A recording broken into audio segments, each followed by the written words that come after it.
कुछ लोग भ्रांत है, कुछ लोग भ्रांति फैलाते हैं और जो भ्रांति फैलाते हैं वे सारे एक प्रकार से आगम से विपरीत चल रहे हैं। जैसे जिस भाव के माध्यम से संवर और कर्म निद्रा होती है उसी भाव से बंद नहीं हो सकता, यह उनका कहना है। सीधा ही सीधा यूँ कह सकते हैं तो यह पूजन कोई करता है, उस पूजन के द्वारा संवर और निर्जरा आगम में कथित है। तो उनका क्या कहना है, जिन भावों के द्वारा संवर और निर्जरा होती है वो भाव तो हमारे लिए ठीक है, वो धार्मिक है, किंतु उसी भाव से बंद होना तो गलत बात है।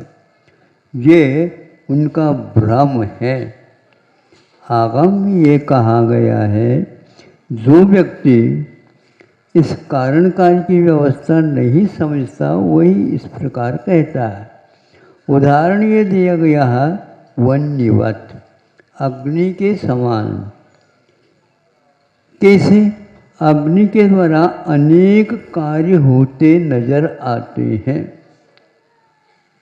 और एक जलाने का भी अग्नि काम करती है, तो एक इधर पकाने का भी कार्य करती है, एक इधर वहीं पर उजाला भी करने का काम करती है, और यदि दूसरा और कोई स्थान उसको दिया जाता है वह अन्न का भी तैयार कर देते। जलाने में तो अलग रहते, जैसे बाटी सेक जाए, बाटी सिक जाती क्योंकि उसके साथ अग्नि का इस ढंग से संबंध रहता है। वही पानी के साथ रख दें तो वह क्या बनेगा? बावला बिल्कुल पक्का कह ले, ठीक तो है। अब अग्नि की विशेषता आप देखो, ये अग्नि की विशेषता है, लेकिन एक को ही वह कर रहा ऐसा नहीं। जो बाफला बन जाता है उसमें आटा इत्यादि रख करके पानी हो गया है, इसलिए उसको वह इसी प्रकार निर्माण करेगा। लेकिन बाटी के लिए तो ऐसा नहीं होगा, वो सेकेगा, उसको सेकने का भी काम परोक्ष रूप से या रौंद खा करके अग्नि का ये काम है, लेकिन अग्नि का नहीं है वो, ये गलत होकर जाता है। अग्नि को जला रहे हैं कि 3-4 कार्य होता है। अब आपको अपना भ्रम यदि हो है तो उसको दूर करना। जो आपने पूजन किए उसी के माध्यम से कर्मों की निर्जरा भी हो रही है, और उसी समय उस पूजन के कारण कुछ सामर्थ्य होने के कारण बंद भी हो रहा है, लेकिन वह बंद पुण्य कर्म का हो रहा है। आ गए ना समझ में? आप लोगों की तालियों के द्वारा हम समझ लेते हैं कि आपको ये बात समझ में आ गई। नहीं ये तो हम घुमा करके भी आपके सामने रख दे, उसमें से कुछ भी नहीं पल्ला बढ़ता। इसी प्रकार लोग आजकल घुमा घुमा करके श्रावकों को भ्रमित कर रहे हैं, और आप भूले भाले हो, भ्रमित हो जाते हो। हाँ, इस प्रकार के नाटक उन लोगों का केवल आगम कह करके वो नाटक कर रहे हैं, और नाटक करने वाला व्यक्ति उसका उद्देश्य क्या है समझ में आना चाहिए। आप लोगों को नहीं आता, तो ये जिसके द्वारा पूजन करने के द्वारा कर्म की निर्जरा और संवर जब होता है, और आत्मा के ऊपर सिद्धांत रखते हैं, लेकिन इस कार्य के ऊपर भी सिद्धांत रखना चाहिए। उनको यह पसंद नहीं आता है, जैसे वो चित्त परमेश्वर अब कुछ ही समय के बाद बनने वाले हैं। अब यह अशुद्ध है, आगम विरुद्ध है और यह भ्रम का फैलाव है और कुछ भी नहीं है।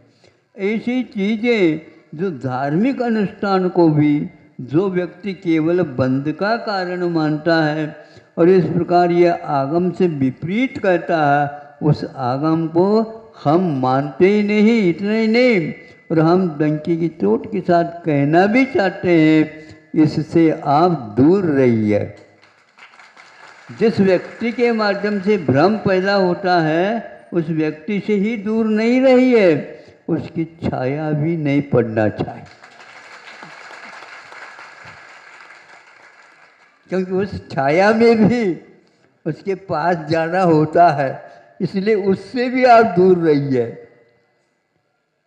ऐसे यदि देव लोग कहते हैं, विचारनीय प्रश्न है, उन देवों को भी हम पूछ सकते हैं, क्यों इस प्रकार तुम कहते हो क्या? यदि कहते हैं तो छोड़ देना, भगवान के सामने अभी छोड़ देना।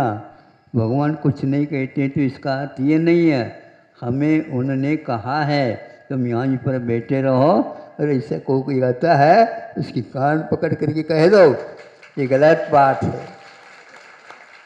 इसलिए ऐसे यदि ग्रंथ का प्रकाशन करते हैं आप और उसका समर्थन करते हैं तो भी उन्हीं का आप समर्थन कर रहे हैं, इसलिए उस आगम को रखने योग्य नहीं है। पवित्र वह ग्रंथालय है, उसमें वह रखने योग्य नहीं है।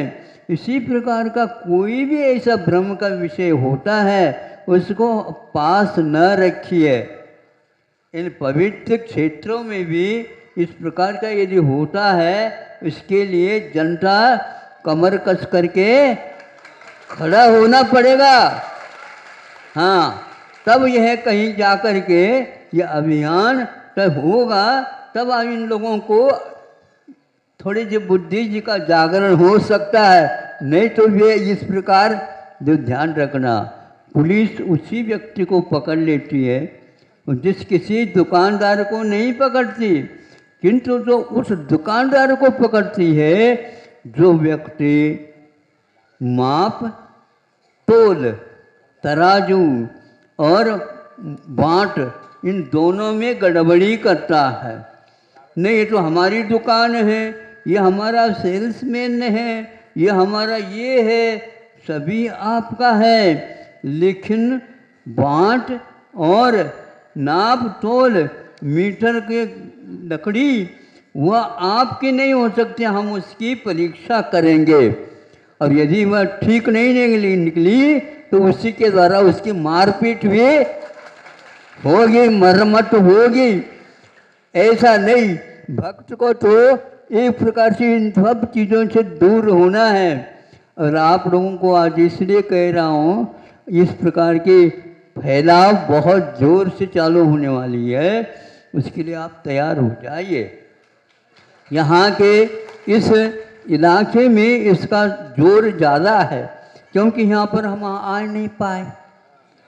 हाँ, लेकिन आपको चाहिए था, आज इस प्रकार यहाँ पर दुकान खुली हुई है, आप अपनी दुकान को पहले अच्छे ढंग से समझ लो और इसका समर्थन कभी भी नहीं करेंगे ज़िंदगी में। उनको भी सरासर आप कह सकते हैं, क्योंकि आपका दुकान का माल विश्वास का योग्य नहीं रहा। आपके कारण हमारी है बाजार में जो दुकान है उनको भी नीचे देखना पड़ रहा है, इसलिए आप इस प्रकार का माल नहीं रख सकते और मिश्रित नहीं कर सकते, जिसके द्वारा समाज में एक प्रकार से क्षोभ उत्पन्न हो जाए। ऐसी बीमारी फैलाने वाला कोई व्यक्ति आता है तो पुलिस उसको क्या करेगी?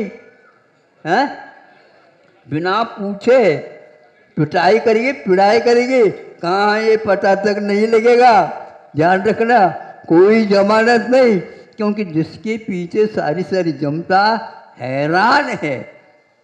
हाँ, इसलिए कोई इस प्रकार का काम करता है तो अब वह चलेगा नहीं। हमने इन लोगों को, सब लोगों को कह रखा है कि आप इसमें किसी प्रकार से गरीबी नहीं अपनाओ।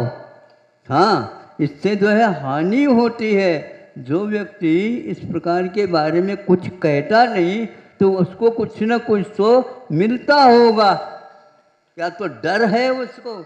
आचार्यों ने, उमा स्वामी महाराज ने कहा, सत्य के डंके के लिए क्या होता है, तब बचना चाहिए।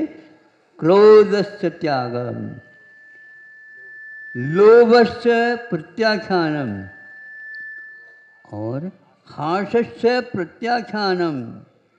इस प्रकार इनका प्रत्याख्यान में त्याग करना चाहिए। जो सत्य बोलना चाहता है उसको हंसी मजाक नहीं करना चाहिए, क्रोध नहीं करना चाहिए, लोभ नहीं करना चाहिए और किसी से डरना भी नहीं चाहिए। और ये ध्यान रखना, आगम के अनुसार धर्म की बात कर देना चाहिए। ये जो व्यक्ति धर्म की बात को छुपाना चाहता है तो उमा स्वामी महाराज जी कहते हैं उनसे डरियो और ऐसे डर करके न भगियो, किंतु उसको भगा दीजिए। और कहाँ तक, उसको कह देना इस प्रांत में तुम रह नहीं सको। वहाँ पर भी ऐसा काम करता है तो उस प्रांत वालों को भी कह देना चाहिए तुम यहाँ पर रखो नहीं उसको, नहीं तो हम आपको भी सोचेंगे। बात समझ में आ रही कि नहीं? हाँ, जो व्यक्ति इधर होता उधर होता है उसके लिए भी यही न्याय है।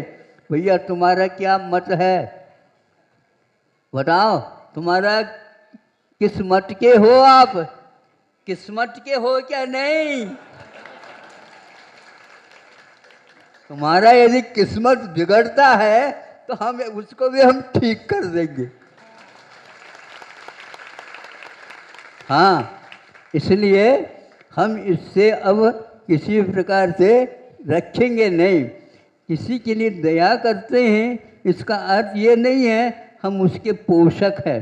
पोषक तो हैं लेकिन शोषण भी अनिवार्य है, शोषण भी अनिवार्य है। यदि दूध को ओटना चाहते हो तो उस पानी से आप दोस्ती नहीं रखिए, पानी को कह दीजिए अब तुम्हारा राज यहाँ पर नहीं चलने वाला है। लेकिन ज़्यादा भी अग्नि नहीं लगाना चाहिए क्योंकि उससे हमारा कलाकंद जो बनने वाला है वह जल जाएगा। समझते हो क्या नहीं? इसलिए आगम को सुरक्षित रखो और उस सुरक्षा में जो लगे हुए हैं उनको भी अच्छे ढंग से समझो, ये करो, फिर इसके उपरांत कह दो अब आ जाओ, क्या करना चाहता कर ले। अनिवीच भाषणम च पंच, आगम के अनुसार बोलना चाहिए। जो व्यक्ति आगम को तोड़ मरोड़ कर देता है वह किसी भी प्रकार से समाज में मिल करके रहने का अधिकारी नहीं है, क्योंकि एक भी पान यदि सड़ जाता है तो इर्द गिर्द के पानों के ऊपर 1-2 घंटे में ही दाग आने लग जाते हैं। समझ में आ रही कि नहीं बात मेरी? हाँ, ये हिंदी में मैं बोल रहा हूँ, मराठी ये तो नहीं मला। हाँ, आप मराठी वाले हिंदी सीख ले तो बहुत अच्छा है, भारत का और कल्याण हो जाएगा। एक ऐसी भाषा भी सीखना चाहिए जो पूरे भारत के लिए प्रतिनिधित्व करता हो। हम इसी सिद्धांत के समर्थक हैं। बाकी जितने भी हैं हमें किसी से कोई मतलब न लोभ है न क्रोध है न ही और कोई विशेष बात है। हम तो अनवीच आगम के अनुसार चलने वाले व्यक्ति हैं। ये जिंदगी नश्वर है लेकिन जब तक जो है बजाना है ठोक ठोक करके बजाओ, लेकिन वाद्य को कभी फाड़ो नहीं समझे? वाद्य को उससे बोल निकालो, उसमें अनमोल बोल निकलते हैं, नहीं तो आप बजाने के लायक नहीं और उन बोलों को समझने के भी अधिकारी नहीं है। हमने तो आज आप लोगों के सामने खुल करके कहा है। हाँ, और ध्यान रखना बहुत जल्दी जल्दी इसके बारे में आपको उत्तर देना पड़ेगा। हाँ, नहीं तो इधर आने का क्या मतलब होता है हमारा। हाँ, एक बात सीमा तक तो होनी चाहिए। सीमा यदि पार होने लग जाए, तुम बताओ तुम उस राज्य के हैं कि तुम इस राज्य के हो। हाँ, ये पहले पक्का कर लो। सीमा रेखा के ऊपर ही प्राय करके ऊधम होती रहती है, लेकिन ये ध्यान रखना अब ऊधम के ज़माना निकल चुके हैं। भारत भी धीरे धीरे बदल रहा है। अब इंडिया नहीं रहने वाली है, समझे।